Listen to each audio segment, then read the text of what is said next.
Kali ini kita bakal bandingin hasil modifan pemain Aerox baru 3 bulan sama 8 tahun. Kayak gimana bedanya? Mari kita bahas.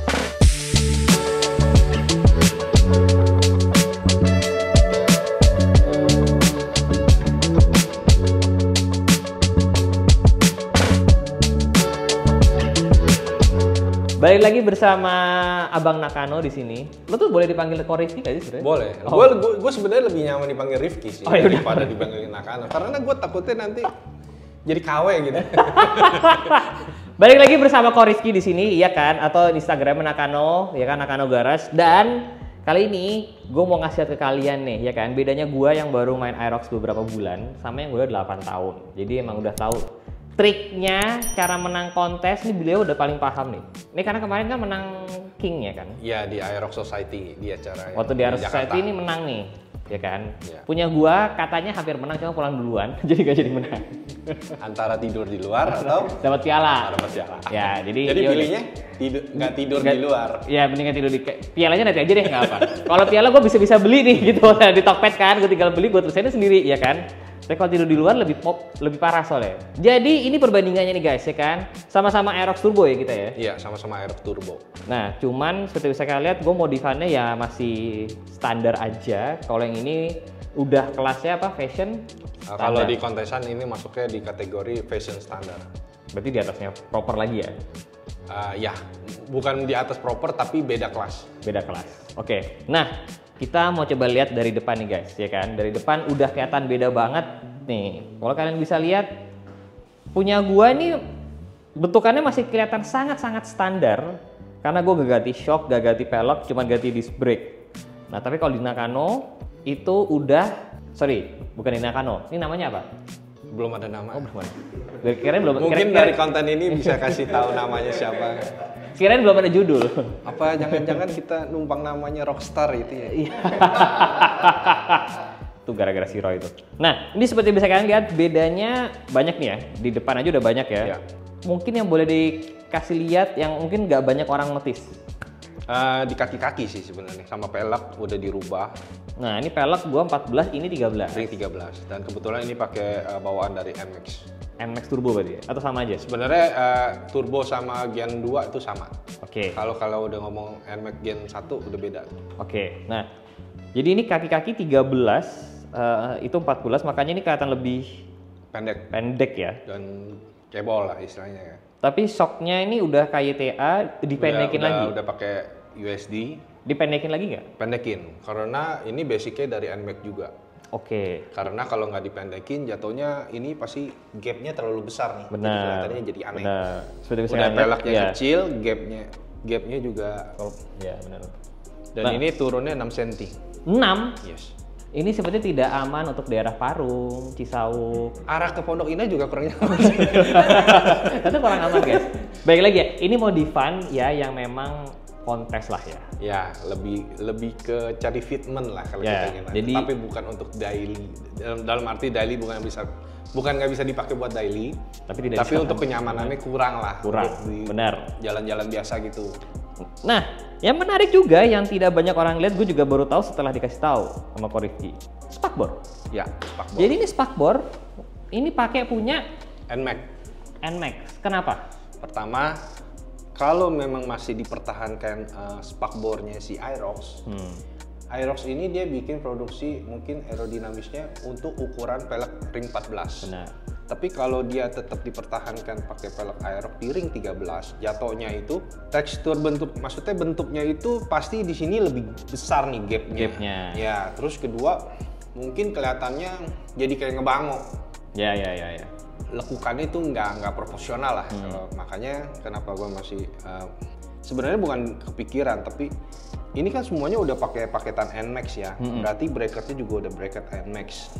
Kalau dipakai spakbor NMAX pasti looknya lebih bener, rapih ya. maksudnya.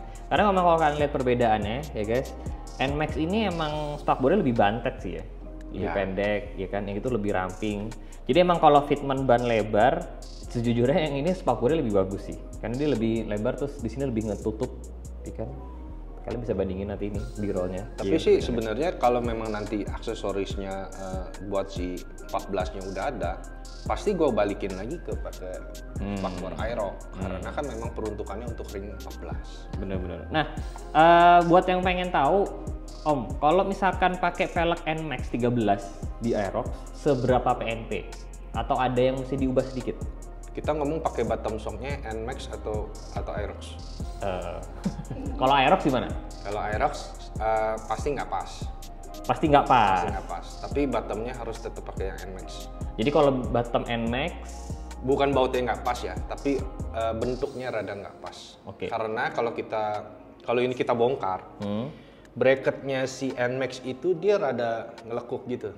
Jadi makanya kalau diperhatiin spakbornya itu rada begini, bukan gini. Oh, oke. Nah kalau si Aerox itu lurus. I see, ya. Nah, makanya waktu pas gua dulu pernah pakai pelek si spakbor Aerox taruh di sini bisa dipasang. Tapi belekuknya nggak begini nih, begini nih. Lebih nurun lagi. Iya, karena dia dudukan si Beda. Oke, di sininya beda ya. Sampingnya itu posisi bracketnya itu rada turun di bawah. Nah, kalau ngomongin tadi yang disc brake, kata lo bilang ada yang mesti dipapas tuh. Nah, jadi gini, yang harus tahu dulu, shockbreaker Aerox sebelumnya dan Aerox yang sekarang itu asnya udah beda. Benar. Sebelumnya 26, sekarang udah 30. Berarti kalau kita ngomong 30, Aerox yang sekarang itu asnya sama dengan NMAX. Nah, berarti aksesoris NMAX itu udah pasti bisa masuk ke Aerox. Tapi problemnya, segitiga si Aerox itu dengan NMAX itu lebarnya berbeda. Oh, jadi ini walaupun asnya sama, tapi segitiganya NMAX Turbo gue sama Aerox Turbo ini beda Gapnya ya? beda, misalnya Aerox segini, aslinya NMAX segini. Karena 13 lebih lebar. Ya, tapi asnya sama. Tapi asnya sama. Ya, Oke. Jadi problemnya, kalau pelek NMAX masuk ke Aerox, kalau masih pakai segitiga Aerox, dudukan si piringannya ini harus dibubut sedikit, jadi biar piringannya itu lebih masuk. Oke.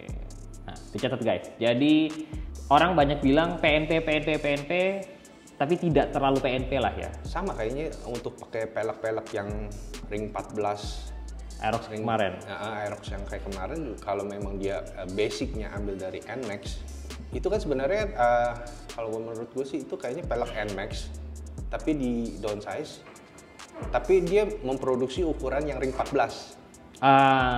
Oke.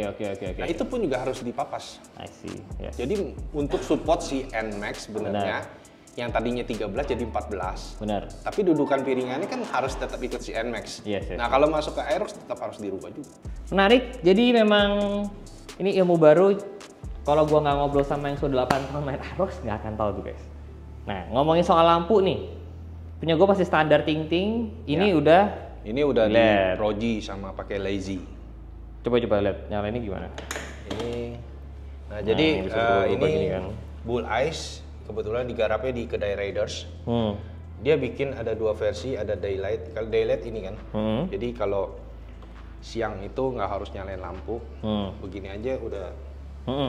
Ini bisa berubah warna kan? Nah ini juga ada yang itunya. Nah ini yang RGB-nya. Nah RGB ini sebenarnya gue pakai yang auto, karena kan shape-nya kan rainbow kan. Jadi lampunya ya boleh lah sedikit-sedikit kayak odong-odong gitu ya kan. Bukan gue yang ngomong loh guys, dia sendiri yang ngomong, modifikatornya sendiri yang ngomong kayak odong-odong loh. Soalnya pribadi gue dari dulu nggak pernah bikin lampu kayak gini. Oh iya. Meskipun fungsinya bisa, tapi tanya deh teman-teman gue semua, pasti gue jadiin biru doang, putih doang atau merah doang. Iya. Tapi karena konsepnya rainbow, bisa bagus sih. juga sih. Ya. Tapi kalau lo settingnya di warna apa tadi settingnya? Kalau ini dibikin auto jatuhnya. Oh oke. Sebenarnya ini bisa disetting jadi satu color juga bisa, jadi bikin full merah juga kayak bisa. tadi pas baru nyala. Cuma kalau yang putih itu memang fungsinya nggak bisa dirubah-rubah. Kalau yang tadi kan memang untuk daylight buat suatu saat lo jalan siang, lampu utamanya nggak harus nyala, tapi kelihatan ada lampu. I see. Nah ini juga windshield udah ganti ya? Ya windshield juga ganti. Nah ini Sekbil ya? nanti kayaknya bakalan diproduksi, nanti disempurnain lagi sama si Kohendra-nya. Dan ini juga dari pakai Sekbil. mountingnya sama nggak sama Aerox sebelumnya? Sama ya, jadi bisa pakai yang sebelumnya. Bisa. Ya kan? Sebenarnya lubang visornya juga ini semua sama. Cuma kalau ini kan dimodelin dikit, dilebihin ke bawah. Terus ini pengereman semuanya lo kayak ETA ya? Ya, kebetulan ini part yang nempel di sini banyak di KYTA-nya dari master rem, dari tabung minyak rem, hand grip, spion GMA. spion dari GMA, Cocodanil. Ini gantungan barang juga dari KYTA, shock dari KYTA. Yang sering terkecoh sih kaliper. Oh, bagus ya. Bagus. Keren sekali loh. Iya, padahal ya produknya KYTA. Ini lo pakein apa depannya? Emblem. Oh, Akal-akalan. Nggak bagus. Soalnya merek motor yang begini tuh yang lainnya lagi BMW. Nah, gue terinspirasi dari BMW. Kalau lu Benar. naik motor BMW, kalau lu belum modif, pasti kalipernya mereknya BMW. Sebenarnya Brembo. Ya nggak tahu juga. Brembo. Iya. Tapi yang itu adanya di model yang agak baruan, guys. Karena kalau di R90 gua masih Brembo depannya. Belakangnya tuh BMW. Belakangnya baru BMW. Ya, cakep. Setidaknya ada samanya lah ya. Gua pakai sama-sama GMA. Iya dong. Ya, Cuma versinya Koko beda. Daniel, love you. Sampai dipakai bajunya. Satu hal yang gue kepengen dari sini tuh adalah gas spontan sama switch ini. Iya. Ini tapi lo bikin kill switch nggak sih? Harus ada yang dikorbanin. Iya, karena aslinya kan itu switchnya ada sen, sen. Ada starter, hazard sama engine stop. Iya, ada stop. Nah ini cuma bisa 2. Ya, ini gua ambil hazard sama Starter aja. Engine stopnya gua kalahin. Sebenarnya bisa dibikin jalur berbeda, mungkin dipasang saklar lagi di sini. Benar. Bisa sebenarnya. Oh, I see. Nah, ini yang gue kepengen pasang tuh di situ. Ya. Kalau cuma pasang gas spontan doang, itu jadinya keluar banget. Betul. Karena rumah si saklar dan gede banget. master gas spontannya itu dia lebar. Nah, sebenarnya kan yang harus diakali kalau kita gantikan spontan itu harus cari yang support saklarnya itu tebelnya kurang lebih sama seperti bawaan standarnya. Jadi kelihatannya di sininya nggak over nih. Nah ini makanya diganti gas spontan gini, ini cakep. Ya, ini kalau pakai ini gas spontannya apa aja juga bebas. Benar. Mau yang Ako 1 lah, mau Domino lah, mau apa-apa bebas. Karena di sininya kurang lebih jadi lebarnya itu sama seperti standarannya. Halo KYTA, alamatnya di sini. Langsung minta. Nggak masalah. Nah, yang permainan lainnya lagi yang beda memang ya antara ini yang udah proper sekali sama yang punya gua adalah permainan di karbon. Kalau punya gua karbon cuman ada di bensin, kiri kanan, sama Hager. Di sini hampir semua bodi kasar ya. Bodi kasar dan bodi halus sebagian di karbon juga. Sebenarnya konsepnya ini sebenarnya nggak mau diarai rainbow. Awalnya tuh kenapa sampai dasi depan ini gue ikutin Kevlar, terus ada bagian sampingnya gue Kevlar. Karena awalnya gue mau masukin motifnya di R1. Waktu itu mainnya di warna biru, hitam, silver. Kalau menurut gue kan gahar ya. Jadi kalau kita lihat MotoGP itu kan, atau taruhlah R1M lah, ada kan beberapa part listnya dia kan numpang di atas Kevlaran gitu, jadi kelihatannya lebih sporty. Nah terus gue pikir-pikir setelah acara Aero Society, nanti motor ini kan bakalan sering ikut kontes lah ya. Gue takut motifnya itu terlalu simple lah untuk di acara-acara ya, istilahnya di kontes-kontes itu. Benar. Dan untuk bikin body atau Kevlaran istilahnya untuk merubah-rubah lagi rada ribet. Kenapa enggak langsung dibikin motif? Bisa dibilang rame, bisa dibilang enggak. Maksudnya lebih ke model-model dari yang bentuk helm lah istilahnya. Dan kebetulan waktu itu gue PO Haga Rainbow. Pas. Kenapa gue? Iya. Kan dulu kan bikin Nakano Star misalnya gitu kan. Rainbow aja lah. Oh, lu pernah bikin Nakano Star ya? Di Aero gue Nakano Star. Yang tadi itu ya? Iya. Oh, cocok berarti sama helm saya harusnya. Iya, cocok. Bodinya, cakep. Wah, ini Nakano Star kayaknya cakep nih.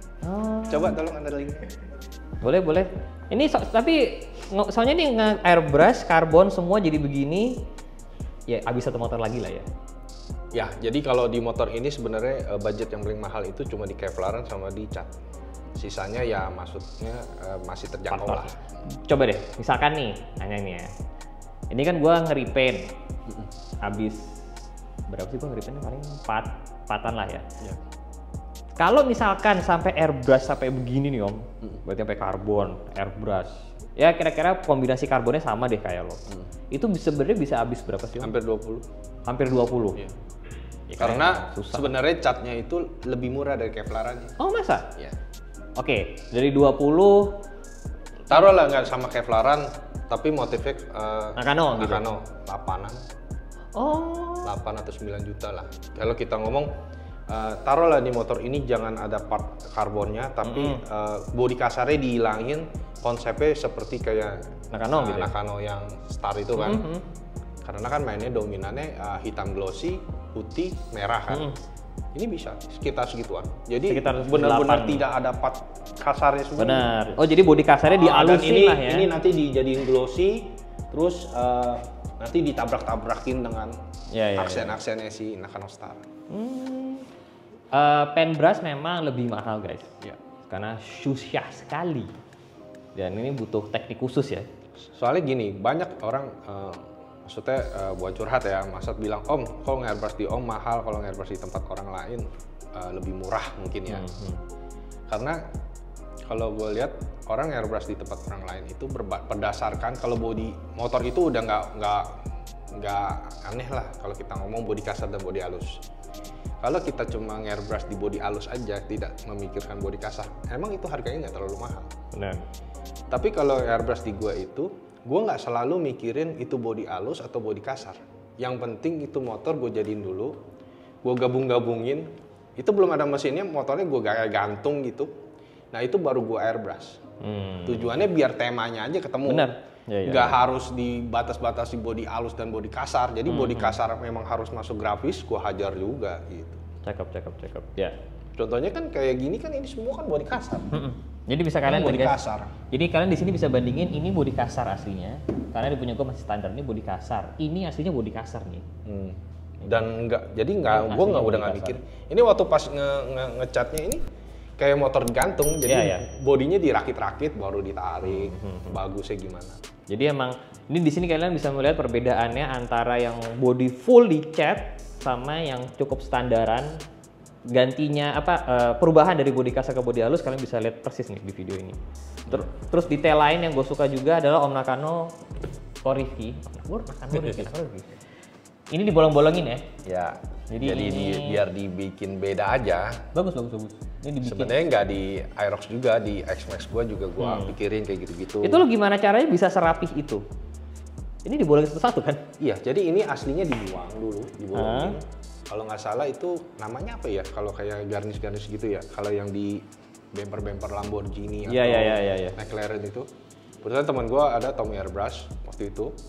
Di sana kan banyak kayak garis-garis gitu tuh, yang potongan-potongan bekas. Dia kan pasang knalpot, ada potong. Nah itu gue ambilin tuh. Nah ini gue tempelin di sini. Sistemnya sih dicari bentuknya, terus sama posisinya. Belakangnya nanti ditempel pakai lem porting. Habis itu nanti dicat lagi. Cakep. Jadi kayak nyatu satu kesatuan. Ya mungkin bisa buat masukan buat Yamaha, jadi nggak polosan aja, jadi bisa dibalikin bolong-bolong ya kan. Bener. Tapi kalau gue mungkin masukan buat Yamaha, mungkin remnya dibikin lebih enak dulu standar. Oke, ada standar NMAX Aerox nih, remnya kurang. Ya. Jok juga kalian bisa lihat bedanya. Ini udah lebih Jok advance, advance, gantinya dibanding punya gua. Dan lebih dihabisin ya papasnya, karena memang dicari fitmentnya sama looks. Buset, ini mah langsung papan. Iya. Coba punya gua. Buset dah. Betul. Punya gua masih bisa ditekan-tekan guys, ya kan? Ini sama sekali nggak ada. Ini matras, udah langsung full matras. Buset, tipis banget. Ya karena ini balik lagi nyari fitment ya. Betul. Kalau nggak main di matras, jadi nggak ada tekukan. Tujuan matras itu kan biar nekuk. Iya, kalau tegas. busa mau dipapas seruncing apa, pas di press begini jatuhnya bulat juga. Kalau nggak ada matras. Bener. Terus ini juga detail lain yang membedakan ya, yang sudah lama main seperti Koriki adalah ini kalau kalian lihat di bawah jok ini, di bawahnya sini, ini sebenarnya bodi kasar biasa nih. Iya. Tapi sama Koriki dijadiin Kevlar. Ini lapis berarti ya? Lapis. Berarti ini lapisnya sampai. Jadi estetikanya tuh kalau menurut gua sini ya? Iya. Nah, kalau punya dari gua sini spakbor depan, masih standar. dari spakbor depan, dasi depan, batok depan, cover speedometer, laci, ini apa ya, dek-dekan, terus tempat ini semua nyambung jadi senada. Mestinya sih kalau mau keren segini juga mesti di Kevlar nih. Itu kenapa enggak? ketinggalan mas. Oh, telat dia. Kan soalnya ini kan full Kevlar nih. Ya. Dari sini juga full Kevlar. Cakep. Jadi senada gitu. Ini tapi emang lo bodi kasar sini emang dikarbonin semua ya? Iya. Kenapa karbon? Kenapa nggak hitam glossy gitu? Ya itu gue bilang konsepnya dari depan udah Kevlar, sederet ini harus Kevlar gitu. Masih, ya. Sen juga diganti. Nah, spakbor belakang sama-sama dipotong. Ya. Punya gua tapi lebih pendek motongnya. Ekstrim itu. Bener. Kalau Rizky lebih manis nih, dipotongnya sampai sini ya kan. Kalau gua bener-bener abis kecil banget di sini. Iya. Ya kan. Ini belakang juga ada 13 ya. Ya itu salah satu yang paling gua nggak suka dari Aerox Turbo sekarang, spakbor belakangnya kayak menurut gua aneh aja sih sebenarnya. Gede banget. Gede banget, terus tengahnya ngecil, terus sininya Gede gede lagi lagi. gitu, kayak pedang ya. Ya. Nah, terus gimana gua yang ngakalin lebih sporty ya, gua potong begini mata kucing tetap dipertahankan. Tujuannya kalau kayak kita di moge-moge kan ada tail TD ya mas ya. Iya. Bener. Tail TD itu kan biasanya bracketnya masih mempertahankan ada mata kucingnya gitu. Oh ini tapi karena dilapis karbon Jadi kaku. jadi kaku ya.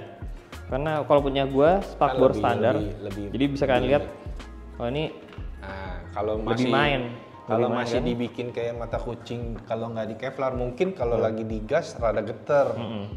Ini juga lampu aja juga lo karbonin ya. Iya, lampu plat nomor.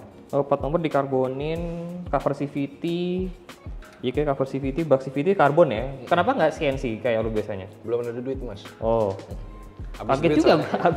Habis soalnya buat nge-body sini 20 juta habis duitnya di situ. Nah, ini knalpot jujur kalau gue ya kayak kita udah diskusiin ini agak kegedean sebenarnya. Sebenarnya kegedean nggak, rada kepanjangan. Sebenarnya agak dipendekin lebih pas lah ya harusnya ya. Ya, sebenarnya Aerox itu sebenarnya bagusnya tuh knalpotnya yang pendek-pendek. Segini lah. Ya, apalagi ini armnya kan udah diganti kan. Iya udah Kalau knalpotnya kecil dan pendek, armnya pasti kan lebih kelihatan. expose. Ya, ini segini aja ya. Segini lebih enak nih. Potong 3 cm atau 4 cm. Ya potong segini, pas segini lah. Nah, pas segini enak. Ini arm pakai Itu kebetulan produk dari Bali, ProKids. Si Jimmy bikinin khusus buat turbo. oh, kayak ini berapa nih? Kemarin itu 4 jutaan. Cakep sih. Tuh kalau sampai bisa dibuka. Ya. Kalau sampai yang kayak gini aja diperhatiin ya emang dia sudah lama pemain dari, lama. kayak Tea juga. Oh ini kayak Taya juga. Iya. Sebenarnya konsepnya dari Orion Yamaha Thailand. Yamaha juga ada kayak gitu tuh, panjang-panjang gini. Sorry, ini tuh sebenarnya cuma tutup radiator biasa ya? Iya. Lo tempelin logo Yamaha ya? Iya. Oh, cakep. Terlihat OEM ya jadinya. OEM tapi bagus tuh, ya kan? Emang udah kepikiran atau bagaimana biasanya? Biasanya sih kalau kayak gitu, Biasanya kan orang ganti tutupnya sekalian. iya. Kalau ini kan udah modelnya drat, beda. Jadi kalau gue pikir, udah tutupin aja, kebetulan ada emblem sisa. Masih ada sisa satu mas kalau mau. Boleh, cakep. Bagus juga deh. Terus yang sama juga kayak gue yang pakai hager belakangnya Ya, harganya kita DCS. sama. Harganya kita sama dari Sama DCS karbon. DCS Carbon. Bentar, kenapa area mesin lo terlihat hitam? Jadi sebenarnya kalau di X-Max itu ada istilah Rankes itu kan sering kotor ya. Ya kayak punya gue tuh kotor. Nah, terutama kotor. Jadi ngakalin itu kan sebenarnya di vapor. Hmm. Nah, kalau gue tuh pengennya tuh bawahnya tuh kelihatan clean gelap aja gitu. Makanya gue ini pakai sebenarnya ini bukan sebenarnya mestinya tuh di powder coating. Tapi kalau powder coating itu harus belah mesin, Mas. Kalau belah mesin itu kan ini motor baru juga ya. Ya. Misalnya lagi mau naik CC misalnya gitu Sekalian. kan. Nah, sekalian deh tuh powder ya kan. Kalau ini gue pakai high temp. Oh, Jadi pakai mesinnya yang digantung Ya. sampai batasan di blok. Mana tuh nggak kelihatan nih. Ini bagus. Sampai batasan blok. Habis itu sisa ke belakangnya di high temp. Bener, karena emang yang gue lihat ketika gue ngebongkar, maksudnya gue nge-expose bagian mesin gue kayak ini harusnya ada covernya nih, di coverin bagus harusnya. Iya. Nah. Kalau digelapin kan nggak terlalu kelihatan, jadi kelihatannya clean aja. Sebenarnya konsepnya dari awal sebenarnya armnya nggak mau silver, maunya armnya hitam juga. Jadi semuanya full black. Nah ini, nah itu detail-detail kecil kayak gitu tuh, itu kalau nggak kalau nggak detail nggak notice tuh. Sampai cover radiatornya juga kan dihitamin. Jadi kan nggak kelihatan juga guys, yang jadi hitam kan. Bagus loh. Boleh juga nih dikirim ke Nakano Garage. Boleh. Terus detail-detail lain kayak ini kayak di X-Max lo nih ya. Ya, ini sisa peninggalan baut gue sih. Dulu di Aerox lama gue sebelum ada perbautan titanium, itu semua bautnya ada logo Yamaha-nya. Karena ini baut stainless memang original dari Yamaha Thailand waktu itu. Jadi kalau beli bautnya itu satu packing, satu baut cacing itu. Dulu malah gue ada komplit sampai di bak-bak rengkes itu. Baut 12, baut 14, semuanya palanya ada logo Yamaha-nya. Terus ada juga yang sama, kalau gue tapi bedanya sebelah kiri doang nih, sama dia juga udah dibolong-bolongin kan. Iya, betul. Tapi gue sebelah kiri doang. Nah kalau ini bolongannya nggak nembus kemana-mana nih. Enggak, cuma buat pemanis. Kalau itu kan ya buat masukin ke dalam. Buat hawa. Iya. Jadi seperti bisa kalian lihat ya guys, emang perbedaannya banyak banget antara yang gue cuma modif. Ini aja udah modif 20 juta loh, paling gue hitung 20 sampai 25. Iya. Ini berarti 50-an? Ada. Ya. Ada. Terus hasilnya bisa jauh beda banget, tapi emang kalau modif itu ya kadang bukan cuma masalah duit ya, tapi detail-detail kecil-kecil tadi kayak Rifki kan dibolong-bolongin, terus ditem-temin di situ. Ya, sama kayak ini aja cover CVT kan aslinya bolong gitu kan. Nah ini kan kalau ini kan gue tutup dulu nih sebelum gue Kevlar. Karena kan gue pakai cover gepeng. Karena kalau nggak pakai bolong di sini kan rada aneh kan. Ya, nah ini gue lagi menunggu sama DCS Carbon lagi dibikinin. Ya. Jadi ini kenapa gue ini karena gue udah downdraft, udah nggak kepake. Jadi ini gue lagi nunggu tutupan di sini, lagi dibikinin sama DCS Carbon. Sebenarnya sih kalau bagus sih sebenarnya ini disambungin tadinya, nggak usah dibikin atasnya lagi. Ini dari sini disambungin. DCS ya, cuman mesti bikin ini lagi ya. Oh ini kan bisa dilepas ya? Ini kan bisa dilepas, ini kan dipotong. Aslinya kan juga sama itu dipotong, terus ini tambah daging lagi. DCS pasti ngerti kayak gitu-gitu. Jadi tetap pakai cover ini. Bisa. Tapi ininya flat sama si rengkesnya. Nah terus kalau memang mau dipertahankan ininya mestinya ini di color. Di color? Iya di warna hitam. Oh iya. Atau di vapor. Kalau di vapor itu kan bercak-bercak air hujannya itu maksudnya nggak nempel kayak begini. Ini sebenarnya gue sempat kepikiran nih. Gue trondolin. Gue vapor hitam maksudnya. Kalau vapor nggak ada hitam, pasti warna bahan. Powder ya berarti. Powder coating. Powder coat hitam. Gue sebenarnya udah kepikiran tuh di powder coat hitam apa ya, tapi kalau jadi gelap banget. Powder itu harus belah mesin. Nggak bisa gini tuh nggak bisa ya? Kalau vapor bisa segelondolan. Vapor bisa. Jadi tanpa belah mesin, mesinnya digantung langsung vapor bisa. Tapi vapor nggak bisa hitam? Nggak bisa hitam. Pasti balikin ke warna originalnya, tapi dia untuk lapisan kayak yang bercak-bercak itu jadi kayak baru lagi. Cakep. Dan ngebersihinnya lebih gampang. Cuma dicuci aja udah bersih lagi.